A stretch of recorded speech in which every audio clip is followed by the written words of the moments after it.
O que você viu desses depoimentos, digamos, esses pré-depoimentos que foram dados já por esses oficiais americanos? Uhum. O que você achou de mais consistente e relevante? Olha, a consistência é que vai ao encontro, o que eles estão declarando, aquilo que a gente já sabia. E um questionamento que a gente tem que fazer nesse momento atual da história ufológica e do mundo é o porquê que está tendo essa abertura. É porque eu acho que o cidadão norte-americano que paga imposto não aguentam mais serem ludibriados, enganados, né, em relação ao fenômeno OVNI. Porque o negócio está escancarado. Não está dando mais para tapar o sol com a peneira. Então chega o momento em que alguns desses militares indignados e vendo que algumas coisas estão para acontecer e de repente podem vir à tona, podem ser liberados e de repente liberados parcialmente por conta do acobertamento que ainda existe, eles estão dando um chute, um pontapé inicial, denunciando para ver se de repente libera tudo de uma vez. E essa liberação, a gente fica até pensando assim, será que isso não é proposital? Porque você acha, vamos questionar todo mundo comigo agora, você acha que os Estados Unidos vai deixar a Rússia ou a China se manifestar primeiro em relação à confirmação de vida extraterrestre? Não vai. Então a gente vive hoje o quê? Uma guerra fria, como aconteceu no passado, na época da conquista espacial. E quem que chegou primeiro na Lua? Os americanos. Então vai acontecer da mesma forma. Tudo isso é gradual. Você pode ver que dos Estados Unidos, toda essa bagunça, toda essa falatório em torno do assunto UAP, né, que agora estão falando que é UAP, não é mais UFO, né? E de extraterrestre não se toca, né, nem se fala em alien, mas fala em corpos não humanos. Mas é a mesma coisa. Só mudaram aí a nomenclatura para... mais ou menos. É um degrau, né? É degrau, tem que ir subindo o degrau devagarinho, para depois chegar no alienígena. Então, tudo isso faz parte desse negócio engendrado que é a agenda da liberação. Eu, pelo menos, estou vendo assim. Essa Ellen Stofan, da NASA, que falou que seria até 2030, não sei de onde ela tirou isso, eu acredito que seja antes. Assim, o meu chute é de Subaventura Júnior 2028. A gente já vai ter uma coisa, um panorama aberto a respeito de vida extraterrestre. E capitaneado, encabeçado pelos Estados Unidos. Com certeza. Mas o fato desses oficiais terem aparecido na imprensa americana para falar as coisas que a gente já sabe... Já sabia que eles tinham naves... Não é um preceito ruim, digamos assim, porque assim, eles basicamente estão pegando o inconsciente coletivo ou consciente popular e estão se apropriando daquele próprio mesmo discurso que já é falado amplamente pelas massas, pelos ufólogos do mundo, e estão apenas repetindo aquilo. Será que isso não iria depor contra o próprio conteúdo que supostamente eles teriam? Porque eles poderiam falar algo completamente inusitado. Na verdade, existem documentos que comprovam isso que eles estão atestando, que eles estão denunciando. E assim, são materiais que foram coletados de várias partes do mundo. O que pode acontecer, eu vou falar um negócio aqui que eu não externei ainda para o público, mas se eu me colocasse no lugar do governo norte-americano ou da área de inteligência, Pentágono, sei lá, que tem uma postura de acobertamento, e eu tivesse que manter esse acobertamento, o que eu falaria junto à sociedade? Então tem que ser algo bem pensado. E essa movimentação dessas cabeças de inteligência X já está acontecendo, e provavelmente o que eles falariam, que esse material que eles têm não se tratam de naves alienígenas, nem de extraterrestres, sim de lixo espacial, ou de tecnologias russas, da conquista espacial, Experimentais, satélite, coisa. experimental, Aham. guerra nas estrelas, algo desse tipo, chinês também. Então, eles podem, de repente, dar um perdido aí e falar, olha, isso que vocês estão falando a gente tem mesmo, mas não se trata de nenhuma nave alienígena. Pode ser que aconteça isso que eu estou falando. Eu espero que não, que a comprovação que o David Grush apresentou já num DVD, onde tem documentos, onde tem fotos, onde tem vídeos disso que ele está falando, das naves inteiras, pedaços de naves e corpos não humanos, que isso de fato mexa com a opinião pública e favoreçam aí uma liberação mais transparente. Porque o que o cidadão americano quer nesse momento é transparência. E isso, de repente, pode ser um momento que realmente a gente vai ver algumas coisas virem à tona. Mas eu acredito que o que os Estados Unidos pegou em solo americano, isso vai ser muito difícil deles liberarem. Mas o que tem, por exemplo, em países da América do Sul, tipo Brasil e tal, de repente seja mais fácil liberar. Mas vai depender muito da qualidade desse material que veio, né, de outros países em direção à Área 51, à Área 52, à Área 53. Já estou falando até onde que está esse material, porque foi para esses locais. Na Área 51, para você ter uma ideia, eu conheci uma pessoa no interior de São Paulo, onde a esposa de um funcionário da Área 51 estava visitando os parentes aqui no Brasil, são casados, ele trabalha na Área 51 e foi confirmado para a gente, lógico, não pude gravar isso, mas foi confirmado que em 96 a nave e os corpos das criaturas de Varginha foram encaminhados para a Área 51.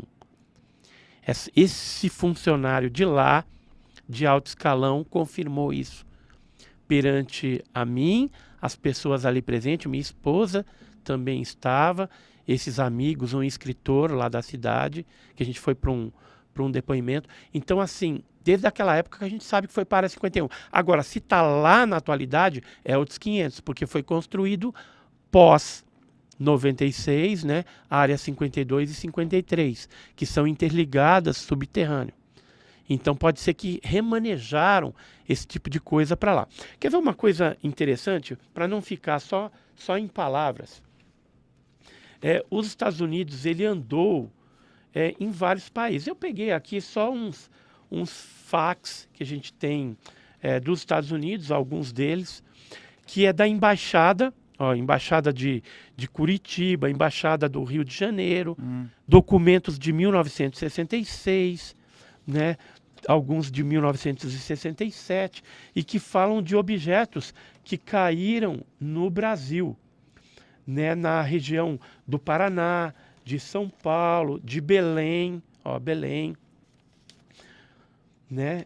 Mas aqui, nesse caso, eles falam que pode ser alguma coisa de satélite, que caiu, também tem lixo espacial. Que é esse? Mas esse aqui específico chama atenção. Airgram?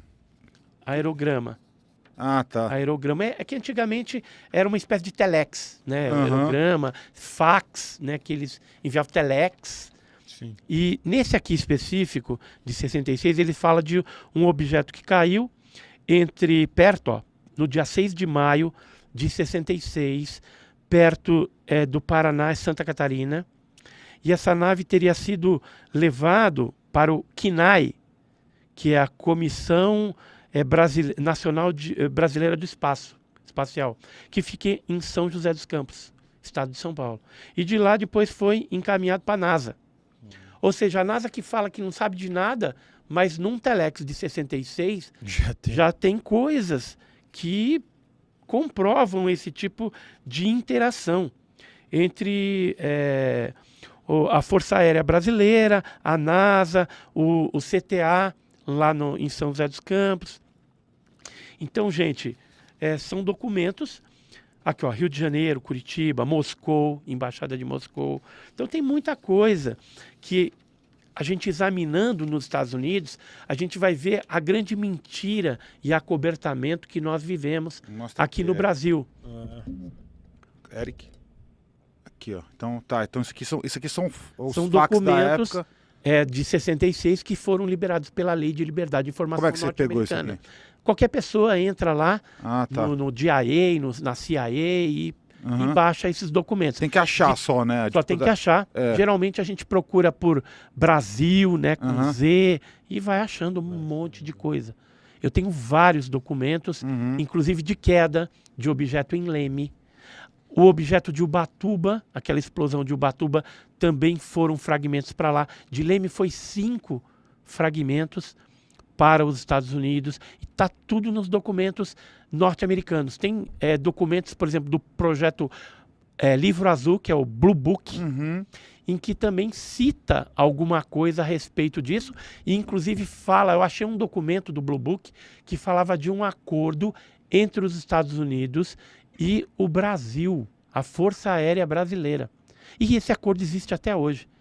Para quem não sabe, tem um telefone dedicado no COMAI, lá em Brasília, que é o Comando da Aeronáutica, onde eles falam diretamente com o NORAD, por exemplo, norte-americano, e que dessa forma, lá em 96, foi feito essa comunicação quando os Estados Unidos atingiu aquele objeto de Varginha. Então foi falado, olha, nós atingimos, o objeto vai cair na latitude tal, na longitude tal, e manda uma equipe para lá, que a gente está indo para aí também. Tanto é que eles vieram num avião, um C-17, C-14, se não me falha a memória, e chegando no Brasil, eles pousaram em Campinas e já haviam 2 helicópteros da aeronáutica esperando os norte-americanos para levar para Varginha, dia 20 de janeiro de 96. Quem deu esse depoimento recentemente, né, em 2021, foi o ex-controlador de voo Marcos Feres, num canal aéreo.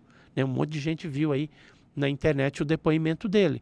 Isso é fato. Então os americanos estiveram sim aqui, tentaram subornar as meninas, tentaram dar dinheiro para elas desmentirem o assunto, mas não adiantou nada.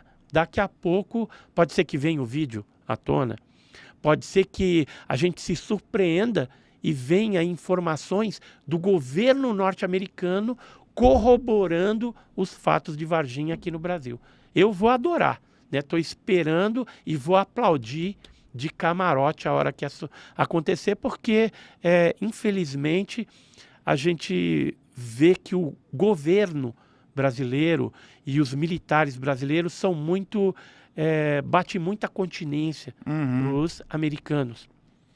Nessa parte a gente poderia estar avançando. Apesar que, se a gente for analisar friamente, pode ser que nós não tenhamos capacidade tecnológica para lidar com esses materiais. Então, seria melhor que ficasse lá nos Estados Unidos, realmente, até para ter algum tipo de avanço. Agora, qual o benefício que está sendo negociado com os americanos, no caso, o governo brasileiro com os americanos, para que a gente seja beneficiado ou remunerado de alguma forma, disso que a gente está passando para eles. Corpos não humanos, naves.